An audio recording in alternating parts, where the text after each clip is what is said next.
Sveikinu visus kolegas, sveikatos politikus, pacientų organizacijų atstovus, visus, kas neabejingi savo artimųjų sveikatai.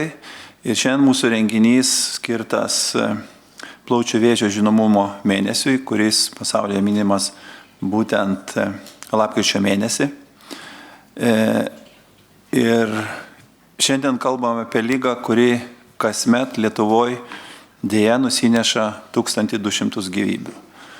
Na ir aišku, kad už šių skaičių tai ne tik statistika, tai 1200 istorijų, kurių toliau niekada nebeišgirsim. 1200 šeimų, kurios neteko savo žmogaus ir dažnai dėl to, kad liga buvo pastebėta per vėlai. Dažniausiai liga diagnozuojama 3., 4. vėžio stadijoje, kai jau gydymas nėra toks efektyvus. Tačiau šiandien turim kalbėti ir apie tuos, kurie ne tik serga dabar, bet ir tuos, kurie gali susirgti rytoj, apie mūsų jaunimą. Ir pastariais metais matom drastiškai augantį elektroninių cigarečių ir veipinimo mastą tarp vaikų ir paauglių. Ir tai nėra nekaltas garas, kaip dažnai bandoma įteikti. Tai nikotinas, cheminiai junginiai, metalo dalelės, kurios patenka į plaučius. Ir tai prasideda jau 12-13 metų vaikams. Šiandien tai tampa naujų priklausomybės kelių, nauja žala kvėpavimo sistemai, naujų rizikos veiksnių, kuris vėliau gali virsti tuo, ką šiandien vadiname plaučių vėžio epidemija. Skaudžiausia matyti, kad daugelis tėvų vis dar neįvertina šios grėsmės. Jie mano, tai tik garai, tai ne cigaretės. Bet mokslo žinia yra visiškai aiški. Elektroninės cigaretės nėra saugios. Jos silpina žmogaus plaučius, keičia smegenų vystymasi, skatina priklausomybę, o neretai atveria kelią ir rūkimui. Todėl šiandien turime kalbėti apie plaučių vėžį ne tik kaip apie vyresnių žmonių ligą. Turime kalbėti apie prevenciją nuo 1. klasės.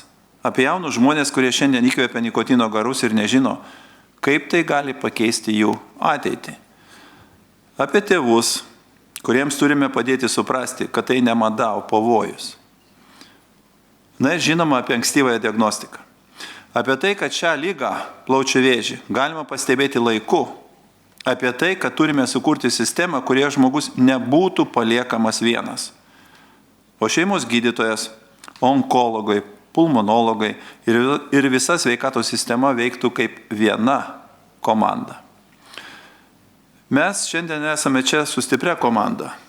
Pola, Neringa duoda dabar interviu žiniasklaidai, Vainai. Nacionalinių vėžio centrų, Santaros klinikom, Klaipėdos universiteto ligoninė, šeimos gydytojų bendruomenė. Tai rodo, kad bendromis jėgomis galime sustabdyti plaučių vėžio epidemiją. Bet tam reikia drąsos, aiškios politikos ir bendrų sprendimų. Taigi šiandien kviečiu pažiūrėti į šią ligą per žmogaus nestatistikos prizmę, pažiūrėti į jaunimo veipinimą kaip į artėjančią grėsmę, o ne praeinančią madą. Ir veikti dabar, o ne tada, kai bus per vėlu. Taigi, ačiū visiems, kad čia esate, kad nesat abejingi.